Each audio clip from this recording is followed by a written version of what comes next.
Team, welcome back. I have a guest with me today. Nic Warner is a recent friend of mine. Nick actually came recommended to me when I was out in Dubai last year, and I did an embodiment breathwork practice with a lady out there. Amazing experience. And we went for lunch afterwards, and we're talking about relationships. And she was like, because I said to her, I was like, how is it with your dating scene? Because she's a real conscious woman. She knows what she wants. She's very high level. She's really in tune with her like emotions and so forth. I was like, how is it for you with dating? Because I would assume you want to date guys that are emotionally intelligent. And she's like, yeah, absolutely. She goes, I end up going on dates and I end up recommending them books, or I recommend them people that they should look up and do some work with. And she said, Nic Warner is the guy that I recommend lots of guys that I date to go and see and talk to around relationships and intimacy. And I was like, oh, amazing. I'm going to look up Nick. And I did. And then me and Nick have been in touch since then. So Nick and I had an amazing conversation recently around polarity and masculine and feminine polarity specifically. So today we're going to talk about that. Nick, welcome on, mate. Hey Pete, how you doing? Thanks for having Yeah. me.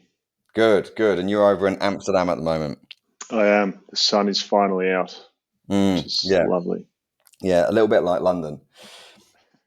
Right. Let's just start with the most obvious question. How would you define masculine and feminine polarity? Uh, so masculine and feminine polarity is kind of the magnetized energetics between men and women in its simplest form. Every human has masculine and feminine energetics, and the greater the arc of those energies between two people, the greater the magnetic pull or attraction. Very similar to a magnet. So positive magnet will attract a negative and the two will connect very strongly. If the charge is not so great, the attraction will not be so strong. And it's exactly how it happens with humans. So typically a man has more masculine energy, typically a woman has more feminine. It's a spectrum, it changes, it fluctuates, it flows. You can be in a heteronormative relationship and you can switch polarity at any time. It's a concept and it's a tool that you can use to really charge the sexual desire within a relationship. It doesn't matter whether it's what kind of a relationship it is, what kind of an intimate relationship it is. It doesn't matter whether it's a heterosexual, homosexual. It's all energetically. It comes down to this charge and masculine in a one way to look at it is the masculine is the energetics of the masculine is the container or is the consciousness, and the feminine is the energetics or the energy and the love. So she brings the experience and he brings the space that holds it. And we can kind of pick and pull on different threads, but that's the basis of it. Yeah. So you talk about the sexual charge, Mm. because I know that's going to be interesting for a lot of guys. And me and you spoke about this. That with many men, and me included in that bracket until a couple of years ago, wouldn't actually think about a sexual charge. The thing we're thinking about is, are we going to get sex? And then we have sex, and it's bish bash bosh, and we've had some fun, and she got off, I got off. How does like integrating this dynamic between the masculine and the feminine within a man, how does that help with the sexual charge? Like, what even is that? What is the sexual charge, or what is the, or What is how this, is the? what is a sexual charge, and then how does integrating them enhance that? So ideally, you want to begin to, if you want to create that sexual charge, one partner needs to embody more of the masculine and one partner needs to embody more of the feminine. Doesn't matter which partner it is. So what that means is you want to begin to, if you're a man and you want to embody more of the masculine traits, to magnify your partner, a feminine partner, you want to begin to embody consciousness and depth and leadership and these things that are going to create more depth within that container. Whereas the person that is embodying the feminine wants to embody more of the energetics and more of the more liveliness. She basically, she's going to bring the energy to the space. He's going to bring the depth. So if she brings, whether it's seductress or whether it's joy or whether it's kind of the energy of raindrops on the leaves in a jungle, whatever kind of essence that she brings to the space, he wants to embody that which can hold it all. So if we really pare it down to make it easier for people to understand, embodying the masculine is the penetrative, it is the leadership, it is the presence. How much presence can you bring to a moment which is going to allow her to soften and to surrender and to be able to really fully embrace and embody and express the truth of her heart? So probably the easiest way for a man who is listening to go, like, what does this mean? Become present. So when you're sitting in a moment with your partner, looking her in the eyes, breathing more deeply than she is, you're not lost in thought. You're not thinking about what you're trying to get out of her. You're simply becoming aware of consciousness. You are breathing so deeply that she suddenly starts to kind of lose herself in your depth. And then from that space, if she feels safe enough, if she trusts you enough, then she's going to start to move in a way that amplifies the energy. So you're amplifying the consciousness and the depth, and she's amplifying the energy. And that is when the charge is going to start to magnify and start to become greater. Yeah, because you saying that, I know that my previous definition of how can I embody more masculinity, and I'm sure many other guys can relate to this, would not be deeper and be present. Mm. It would be a fucking warrior, right? Get into the gym, get in shape, drive, Yeah. direction, assertiveness. Yeah. I'm the man. I'm the leader. It'll be that, and I'm sure that absolutely plays. There's a role there that plays, but yeah, the whole like being present and being deeper and being able to hold a space. I think, like, I know for me personally, that would not have come into my paradigm. No, and you're exactly right. This is the same for me, and this is one of the issues that we have in society is that there's no true understanding of healthy masculinity or of conscious masculinity. And a lot of the workshops and the retreats that guys run, it is very much about being in the experience, and you do the ice baths and you do the warrior stuff, and it's powerful and it's beautiful and there's real meaning to it. But until you begin to practice becoming the awareness of those things, being in the awareness of those things, which is the consciousness and the depth, it's all just feminine practice. Mm. So one of the issues with modern day men's work is that guys will go off and they'll have these really emotionally beautiful experiences where they do get to release, and it's super helpful and it's super beneficial. But then they come back and then they're more emotional with their partner, and then suddenly they're in their experience, which means that she has to become the space holder, which suddenly the polarity is switched because then she's in her masculine. So there's a lot of confusion, or there's a lot of a misunderstanding around what true masculinity is or masculine energy is. So yes, absolutely, you have the warrior and it's necessary, and it's one of the things. Again, one of the issues with a lot of modern men's work is that we're starting to miss that. We're starting to lose that, and men are becoming a lot more feminine because they are becoming a lot more kind of Softer. stuck in their emotional state. They're stuck in the experience.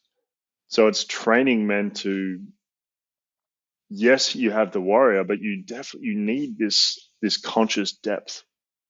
You need to not only work on the shadow and work on the physical and work on the kind of this, I like to see it as like a horizontal plane. There needs to be this vertical plane as well. And the vertical plane is what is going to be able to take her deeper than she can take herself. And this is the thing. Sure, a woman might look at you and be attracted by your muscles and the money you make and all of these kind of what some men would typically see as at least an old school way of becoming more masculine. But energetically speaking, she's attracted to depth and consciousness, just as the masculine is attracted to energy and vitality. So a really interesting way to put this is if a man and a woman are making love and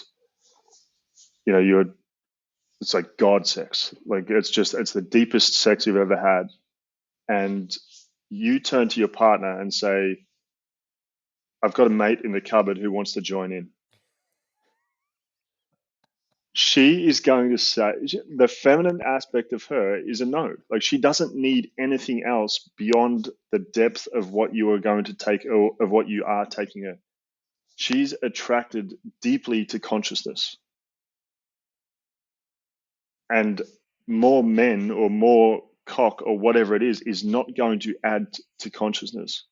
Whereas if you flip it and you're making deep love and she says, hey, I have a friend in the cupboard who wants to join in, the masculine in most of us is going to be like, fuck yeah, because it's more energy.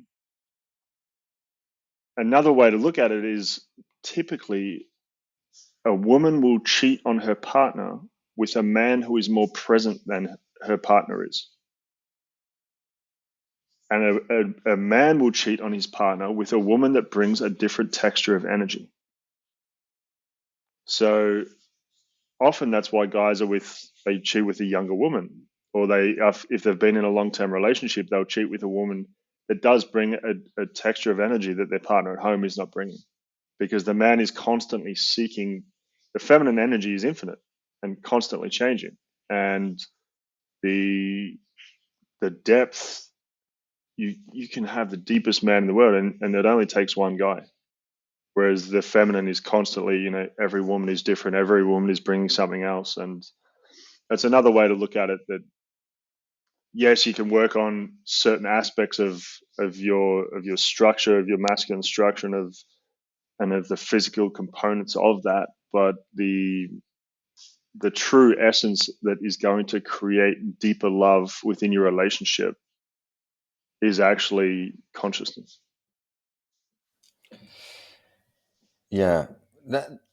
Just to go back a little step, actually, going back into because I've noticed this down here, warrior versus leaning into more of the like spiritual lover element. So for you personally, historically very warrior-esque, now embodying the both. Where did that switch come? So actually, no. And Okay. this is relevant for more men than one would think. So you have if you look at the shadow masculine, what society has labeled poorly as the toxic masculine is the abusive, the dominant, the controlling, that end of the spectrum.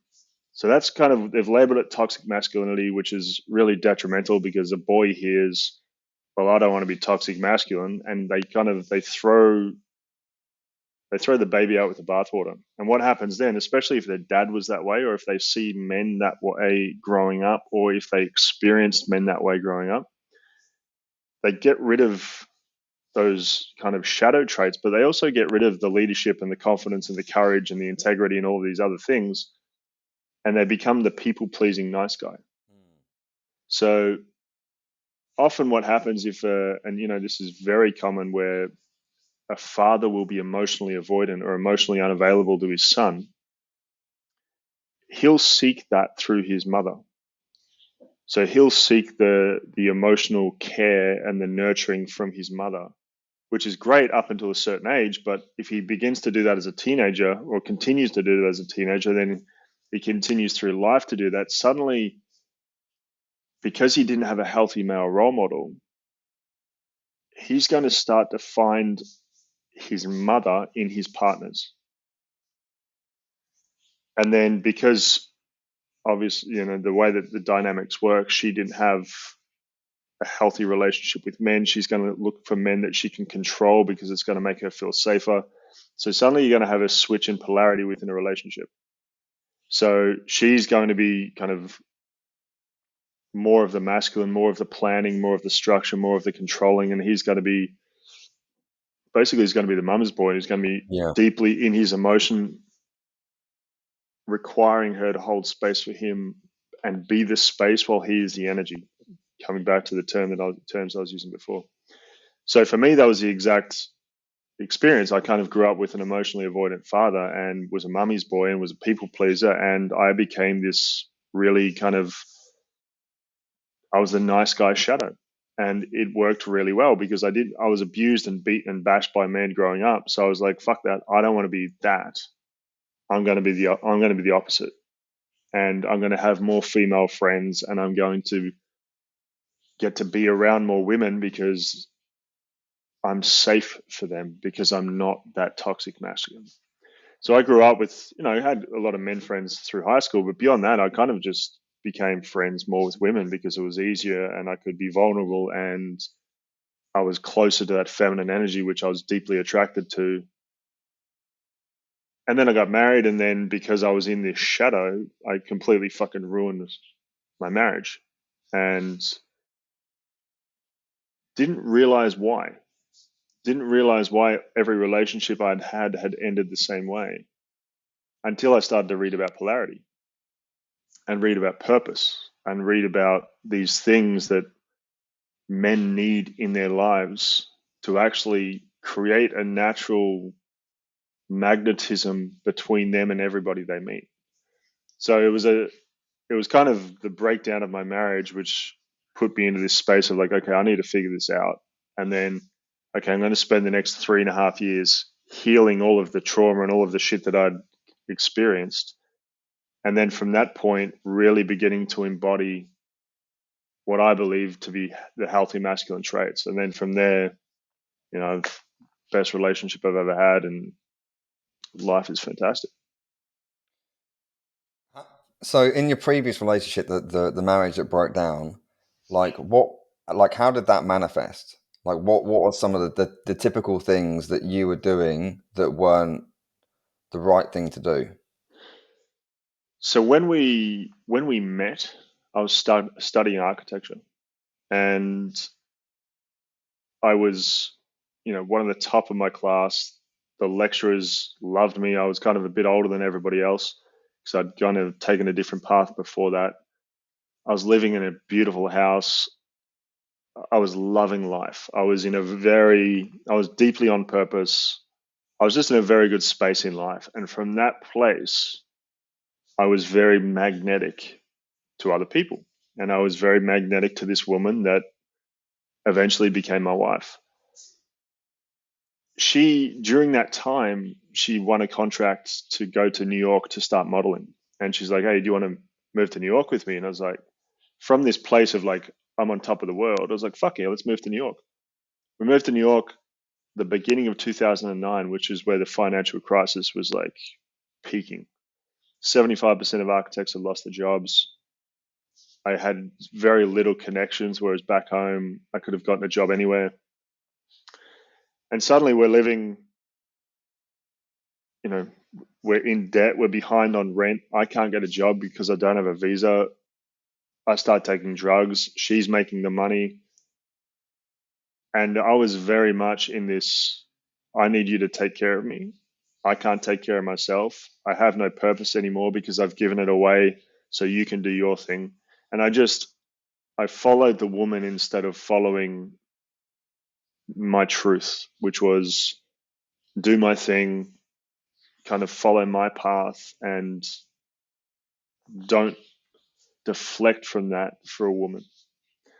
And this was the biggest mistake that I'd made, and this was a pattern that I'd made multiple times throughout life, where I'd kind of given away my power to a woman. And then, a few years later of living this on this slide downwards, and eventually just kind of imploded. But it was the main piece of it was that I gave my power away to a woman, in that I gave up my purpose for her. Right. And any man that gives up his purpose or makes his woman his purpose, he's fucked. Mm. And do you see that a lot with guys? Often. Yeah. Often. Because especially when we don't live in a society that really encourages us to find purpose and meaning. It's very much go to school, get a job, go to college, whatever order you want to do that in, and then get a partner, get married, have kids, tick all these boxes, and you'll be happy. And the unfortunate part of it is that a lot of men don't fall into a job that they love or a career that they love, and they do it because their father wanted them to, or they do it because they're going to make good money, or they end up in a golden cage that they can't really escape from. We kill ourselves 4 times more than women do. And a lot of it is because we just lack meaning. And because of the lack of meaning in life, it's so easy to fall then into addiction, because we want to numb ourselves from the pain of feeling any of it. So then suddenly we can play video games constantly. We're drinking, we're taking drugs, it's porn, it's whatever. And, add that into any relationship and you're just going to destroy it. Rather than, and this is one of the common things with men that I coach, it's like, are you on purpose? It's like, no. So, well, what are you doing about it? Well, nothing. I don't know what it is. It's like, okay, but until you start to actually seek it out, it's not just going to arrive on your lap. So a lot of the things, most of the issues that men have stem from a lack of meaning.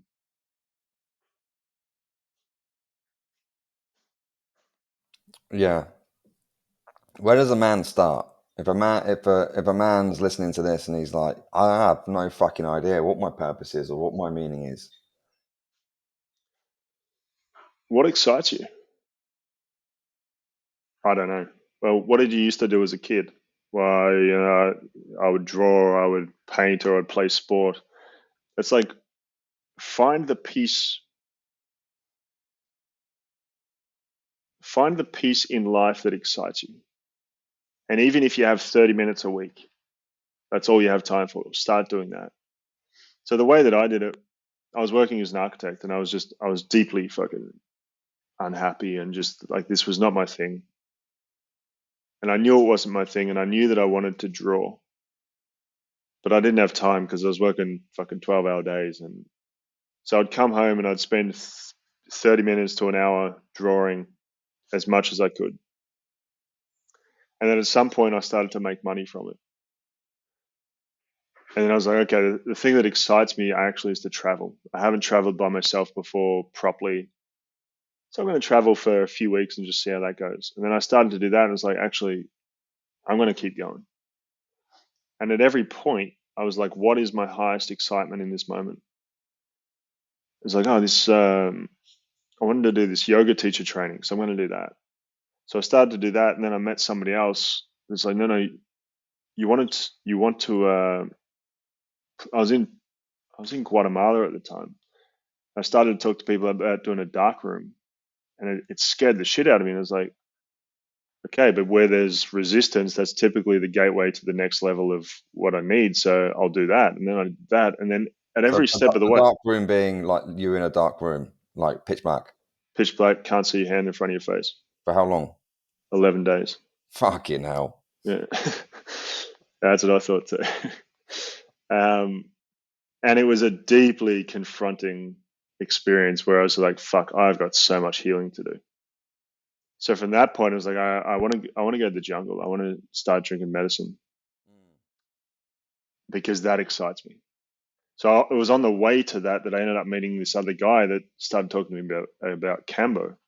Never heard of it, but fuck, there was something about it that excited me. So I started to do that. And at every point of the way, and then I did breath work. I was like, holy shit, this thing's amazing. I'm going to do that. So I didn't know what I was going to do next. But at every point, I was just listening to, okay, what's the thing that excites me most? And then I'd do that. And then there was like a little breadcrumb from the universe that would lead me on to the next thing. Yeah. But it all started with drawing because that was the thing that I used to do as a kid that had excited me. And then as I got older, I was like, okay, meditation and yoga excite me. So they're the things that I'm going to do next. And it was just following those breadcrumbs until eventually at some point I came across men's work and it was just a full blown epiphany and like, fuck, this is it. Yeah. Okay. And for guys that are listening to this and are thinking about in their, in their relationships and their lives, how can they cultivate more of um, this other form of like masculine consciousness, masculine energy, but without coming across as toxic? Mm. So one of the fascinating pieces that I've learned along the years is 99% of women yearn for the dark masculine, which is the assertive and the well, assertive is a really beautiful way to put it, but it needs to be connected to the heart. And one of the problems is that when most men come across as assertive, or when it's not connected, it's seen as dominant. It becomes abusive and it becomes violent and becomes all of these other things. But when it is heart connected, when she can feel you feeling your own heart in these moments, it's actually a massive turn on. But then, so the practices that we do in retreats, it's like you tap into that primal part of yourself, the wild man that was told to be small and to don't be so violent and don't be so aggressive and all of these things when you're a boy. And most of us just lock that part of us away. And then so it's like begin to embody that. And then he comes out and it's like, okay, now tone that down a notch and then amplify more of the heart. Amplify more of the lover, amplify more of the part of you that literally you're holding your child in your arms and you're pouring love into them. Amplify that part of you 10% whilst you dial back the wild man. And then suddenly you start to find a middle ground of like, okay, I'm heart connected, but I'm also very much in my fucking primal, I will kill for love stage.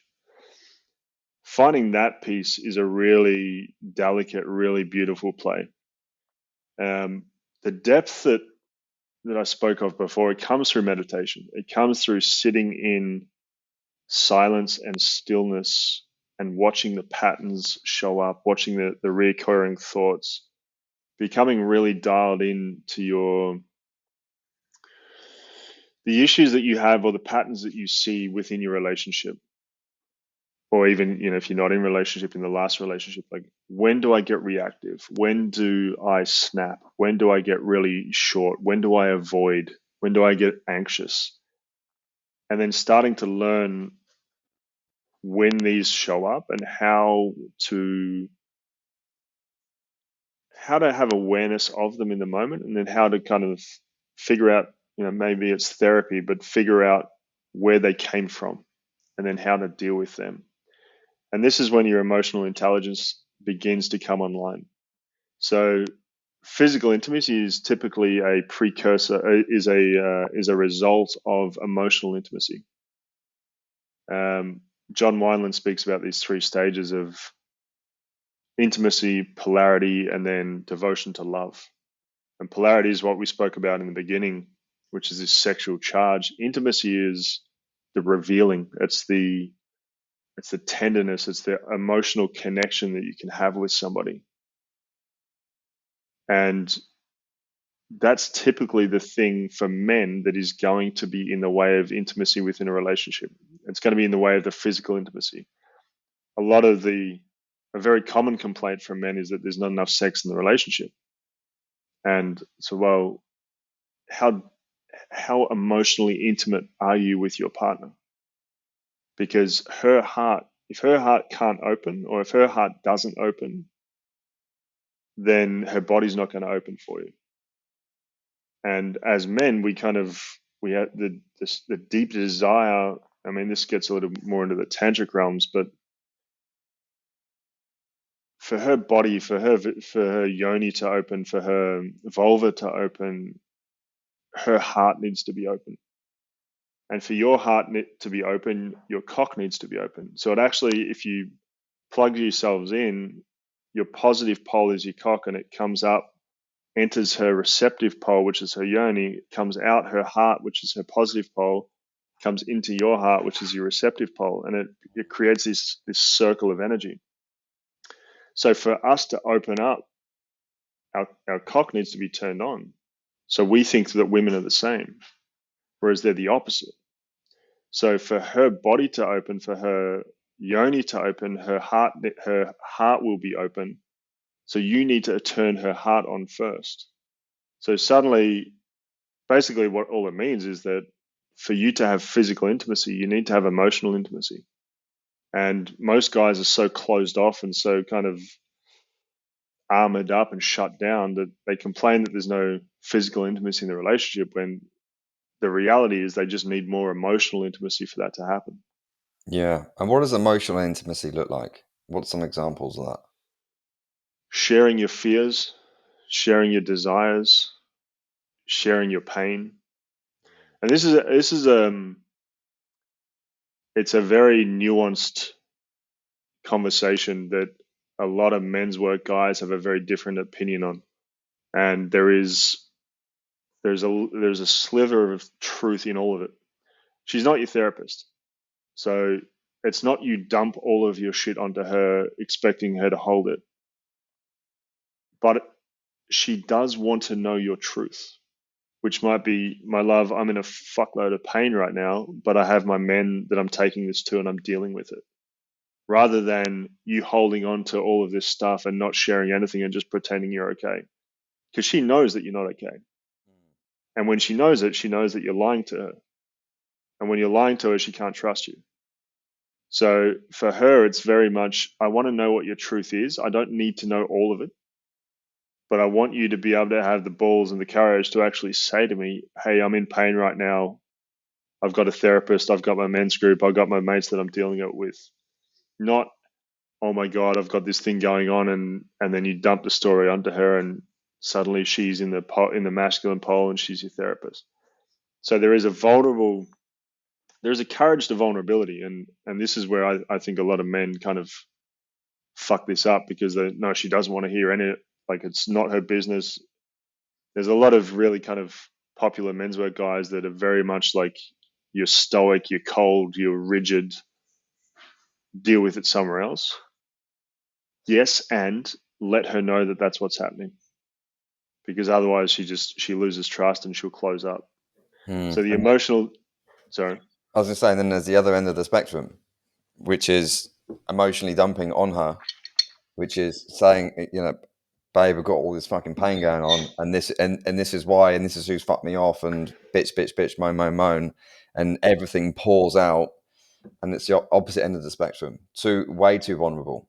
Exactly. And one of the reasons for this is that, as I mentioned before, if a guy grows up with an emotionally avoidant father, then his mother is going to be his feminine kind of,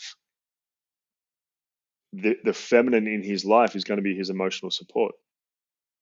So if he doesn't get a men's group, if he doesn't kind of deal with this wound and figure this out, his partner he's just going to switch roles with his mother and his partner, and his partner is going to become his emotional support, and he's going to destroy the polarity of the relationship. So it is a really, yes, she wants you to be vulnerable in that you can bring her your truth, but you bring it to her contained. The other side of it, because sometimes we don't have space to run off and go to the men's group or call somebody else. And sometimes there is a moment where we do need to just fucking release. So you set the container. You still hold the masculine pole. You say, my love, I need to fucking vent for 10 minutes. I need to actually release for 10 minutes. Can you just hold me for 10 minutes? You set the structure, you set the timer, you release for 10 minutes, and then boom, you take the pole back and you take her out to dinner, or you fucking whatever it is that you want to do, that you then switch polarity back. But leading yourself and her into a moment where you can release is one way to do it, rather than just bringing it to her and dumping it on her. Yeah, yeah, and then staying in that dump, because if she takes the masculine pole and then stays within that position, Then the magnet's gone and the polarity's gone, and then there's nothing wrong with, and I mentioned it before, like the switching of polarity. no. And actually, it's really good practice to do so. But if your natural essence is masculine and hers is feminine, if she stays in the masculine pole because you can't take it back, or because you're just hanging out in your feminine, you're going to build resentment. There's nothing wrong with her being in the masculine if maybe she's a better driver than you, or maybe she's better at planning and kind of figuring out a holiday than you are. And the structuring and the planning and the one-pointed focus are very masculine traits. There's nothing wrong with her doing that, but if she's doing all of these things all the time because you won't or can't, then there's going to be resentment. So it's very much about understanding how to do it and then flipping that polarity. Yeah, yeah, for sure. What just on a on a practical level, for like, what's some of the like embodiment techniques, or just like practical advice that guys can go, these are some things that I can practice that's just going to help me get more into that form of masculinity, not Mm, the warrior-esque side, the mm. other side. It's a great question, and you can do the warrior side of it. So there are practices that we do in workshops which are very much fucking warrior, but it's where is your mind in this moment? So what we like to do, ice bath is a very great example of it. You jump into an ice bath and you see the guys freak out, and they're in the experience. They are deeply in it, and they can't get their head out of the fact that it's painful and it's cold. But then you bring them back to the breath, and then they're deeply, yes, it's cold and painful, but their awareness is on the breath, and then suddenly it actually becomes easy. And what you're doing is training their nervous system to be okay when it's triggered, when it's activated. So you practice that, and there are different forms. It doesn't have to be an ice bath, but you practice something like that where your awareness goes from the experience to kind of holding all of it at the same time. And then you sit in front of your partner when she gets upset. And for a guy that hasn't practiced, as soon as she gets upset, his nervous system is likely going to collapse. And then he's going to become reactive. He's going to go into his own pain, his own wounding. And then it's two energetically feminine beings just fucking arguing.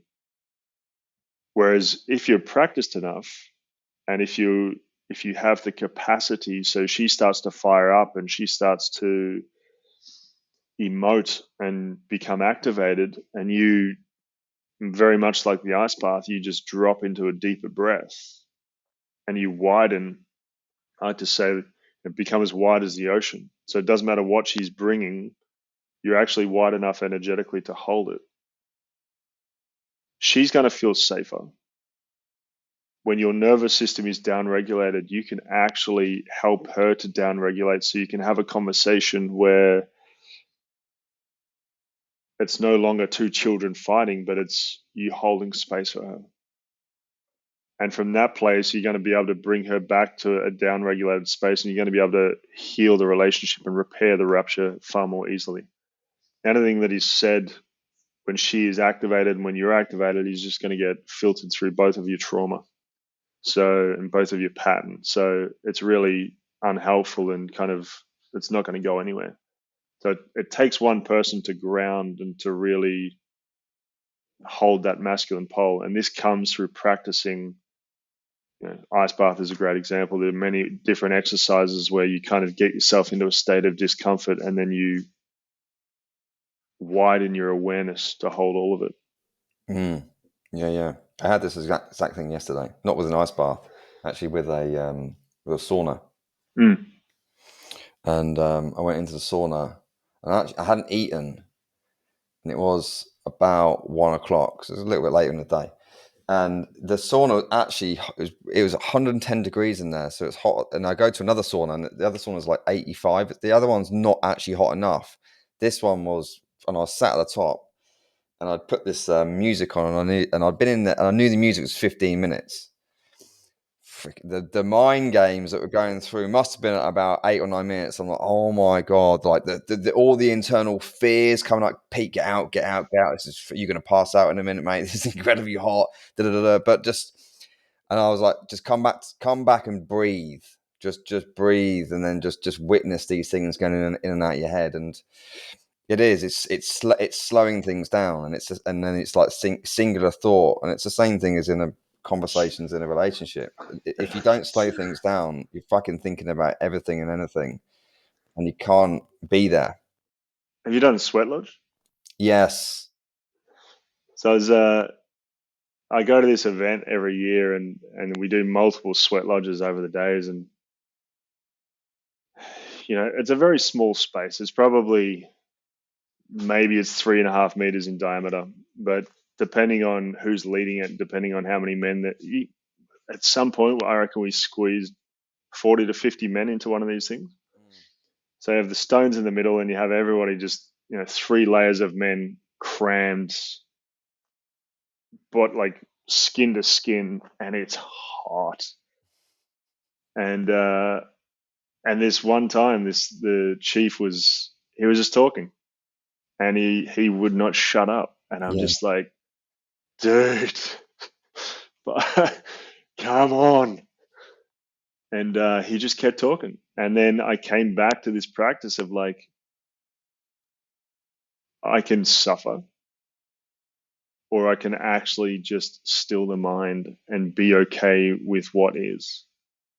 And it was just this really beautiful moment of like, my mind is going to create all the suffering in the world, or I can actually just be okay with what is. And a really beautiful masculine practice is be a yes to everything. It's like as if you chose it. How could you be a yes as if you chose it?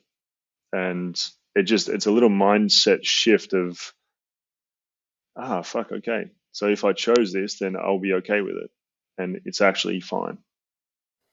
Yeah. I have. I've done an EP experience. Yeah, 150. Yeah, it was an hour and 15 minutes. Yeah. And yeah, like that, there was like 20 guys, skin to skin. It was fucking horrendous. Like even about 20 minutes in, my face was digging at the ground because you're just trying to find oxygen and some form of cool. Buried in the mud on the floor because it was so fucking hot.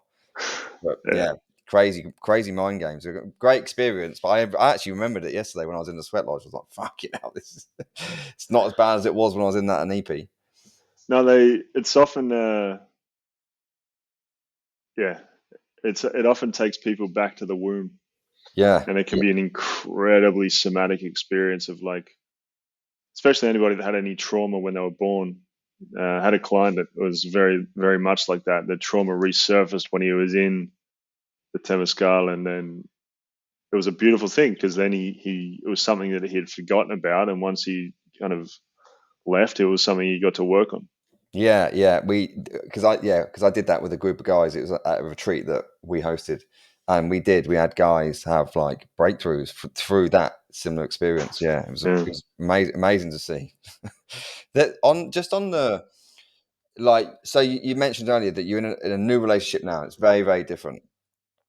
What what does that look like?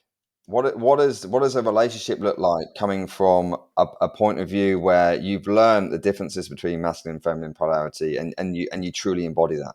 Hmm. So I'm fortunate enough that actually my partner does this work with women. So she also has a very deep understanding of how it works. Um, but one of the things, because it's all, I try and impress this upon all, basically everybody, but at least the men that I work with, is take 100% responsibility. Even if you're in a relationship where you are being abused, and obviously kind of that's their shit, how can you take 100% responsibility? So you're responsible for allowing it to happen. You're responsible for not setting boundaries. You're responsible for not leaving. Like, there are all of these things that you can take, all of these steps that you can take where you can acknowledge responsibility. And once you do that, then you empower yourself to be able to change it. And anybody that is stuck in this state of blame, they have given away their power. Oh yeah, but they do this. It's like, okay, so you can't shift that, you can't stop that, you can't take responsibility for your part in that. So within this relationship, it's a deeply polarized relationship. So there is a lot of fuck, but there is a lot of fight. Um, Not so much now because we're able to work through it, but it's charged all the time. There's a lot of things that the feminine oracle is an incredibly beautiful thing, which is not utilized enough by women and is not really understood enough by men. But women have this deep knowing, far deeper than men, where they can see through the bullshit and they can point out a blind spot and they can point out a step that we could take to become a better version of ourselves. And most men aren't willing to see it or to receive it. And most women don't deliver it in a way that we can receive it. Often it's delivered through complaint or through through screaming or whatever. And it's like, when it's delivered properly and when it's delivered in a way that a man can receive it, it is absolute gold. So she has an incredible oracle that in the beginning she was really pointing out things that I didn't want to look at, things that I was unable to see. And kind of like a little sandpaper, it was just, she was kind of gradually shining up some parts of me that in the nobody in past relationships was able to point out, or B, I didn't want to look at and I wasn't ready to. And because this relationship, it was something that I knew was deeply aligned, and this was going to be the mother of my child, I was willing to work on it. And she also has a really beautiful capacity for self-reflection. So there were parts that I would point out to her, and she'd be like, "Fuck, you're right. I'm going to look at that." So it's a capacity from each of us as individuals to work on ourselves and to figure out within this relationship, like, oh, okay, that's a pattern that I have in myself that gets triggered when that happens in you. Okay, that's something that we can work on together. What would you need in this moment? This is what I would need. How can we meet together and kind of give this to each other? And we have, maybe twice a month, we'll have a checkup of like a relationship check-in, like what am I doing right? What are you doing right? Where do I think I could be better? Is there anything that you need from me? Is there support that you need? There's a series of questions that you can ask where you create this space to sit down and spend an hour or so really doing a reflection on the relationship and where it's at. So there's this kind of relationship check-in that happens. And then a deep understanding of her love languages. So her love language is words of affirmation. And that's one way that she really receives love. One of the ways that we both receive love through physical touch, but one of the ways I receive love is through food. And she's an amazing chef and she fucking makes me food all the time. And it nourishes my body and my soul. And it's just like, it's a really beautiful gift that she gives me because she's so generous. So it's kind of, you have the check-in section, you have the individual work on yourselves, you have the work together, you have the deep understanding of each other's love languages and a generosity to give that as well. Yeah. What I've seen come up with some of the guys that I work with is that they are doing their work. They are like interested in this in this space of personal development for a guy, and then but their partner doesn't Mm, understand it, mm. just isn't on the same page. What's your experience there with being able to help those guys cultivate that relationship, even though their partner's not on the same page or all this personal growth? Normally, it's the other way. Yes, I know. Normally, it's very much the woman is on it, in it, doing it, and the guy's just like, I'm not going to do that. It depends on how far you've come by yourself and whether or not you're being limited now within the relationship of how deep you can go, of how much more deeply you can go. And are they willing to meet you? Are they willing to try? Are they open to it? If not, are you okay with that? Are you okay with being at this point and then knowing that that's as far as that's the capacity that they have, and then that's okay? And if not, then conversations need to be had. There's nothing wrong with what I would need in this relationship to take this further and beyond is for you to go to therapy. And as a man, that is something that, you know, perhaps you suggest, can we go to therapy together? I've found a great therapist. It's a couples therapist. I've got a men's work coach. Would you be open to finding a coach that you can work with, a woman that you can work with? Would you be open to going to a women's circle? Rather than just kind of asking her to do it and getting her to do it, actually coming to her with options and potential things that you can do together and that she can do by herself. Um, for when it's the other way, when it's the guy that isn't into it, I often suggest, to the women, you just maybe place a book on his bedside table and just kind of, I need you to read this. But as we were talking about it before, like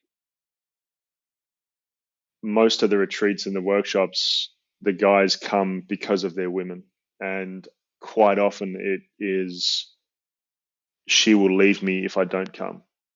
Like it gets to that point where she's so at her wit's end because he's incapable and unwilling to do what is necessary to take her deeper, that she's just like, I'll leave if you don't. And that's when the guys come. And as soon as the guys get their foot in the door, it's like, oh, fuck, I've been missing this. Yeah, yeah. So, We see that a lot, and that's something I had last week, which was beautiful. One of the guys' wives highlighted something, and he said it was fucking cutting. It was like it hurt him because she brought something up with him, and he's like, this is actually how I view you, mm, and it was incredibly fucking painful. And he mm, communicated it in the group, and I'm like, dude, what a fucking amazing woman. mm, Like, reframe that. She's calling you up. She's not calling you out. She's holding you mm, to a higher standard. That's a fucking beautiful thing mm. for her to actually say that to you. Yeah, there's the oracle. Yeah, it is. It Yeah, is that is exactly what you're talking about earlier. It is the oracle, and so yeah, for guys, it's like, and the women call the guys up, and then the guy needs to be able to take that and receive it and do something about it. yeah. For the women, it's if you want him to receive the message that you're sharing, deliver it in a way that can land. So don't come out, you're a fucking asshole, you never do this. It's just not going to land. Whereas, my love, it deeply hurts my heart the fact that I believe you are so selfish because of the way you act. You never do what you say you're going to do. You're constantly playing video games. Like it actually, the relationship is really suffering because you are unable to look at your shit. Like if you deliver a deeply heartfelt message, even the most ignorant man, you're going to plant a seed in him where he's going to be like, oh, fuck, maybe she's right. And for the men, where is she right? Like, regardless of how painful it is, where is she right? Even if it's 2%, there is almost always a truth to what she's saying, even if she hasn't delivered in a healthy way. Yeah. Yeah. So in a couple of weeks, you're coming over to London. We are. Come over to my digs in London for the weekend, and for a weekend of this sort of work, right? Exactly. Yeah, it'll be a full Saturday and Sunday, 27th and 28th of July. So it is literally in less than a couple of weeks. And we'll very much get into masculine embodiment and shadow work, relational stuff. Just a bunch of good men really figuring things out, and it'll be great. And it's always a really fun, really expansive, really healing thing. Yeah. So Yeah. I look forward to that, guys. I'm going. And who, actually, yeah, who would you say? Who would you say this is for?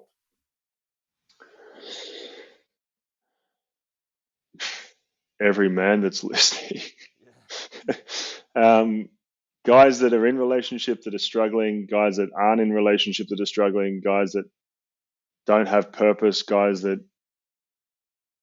have not yet, perhaps guys that are in addiction, or guys that have some wounding that they know they've got that they've never really looked at before.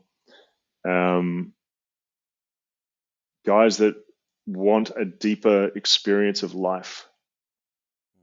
It's very easy to just check the boxes and go through life, and on the weekends you go get drunk with your mates, you go back to work, and it's just this very mundane Groundhog Day style of existence. If you want a deeper experience of life, then come and learn how. Yeah. Yeah. Team, I'll put the link to grab a ticket to that in the podcast and YouTube. But Nic, you're when can guys find you? It's Instagram, right? Instagram, and then I'm in the process of rejigging the web page, but that'll be done by the end of the week. Yeah. And your Instagram is what? Nic Warner. Nic Warner. Yep. Yeah. Nice. Any any anything else you want to say before we end the pod? Mm. Want to leave the guys with?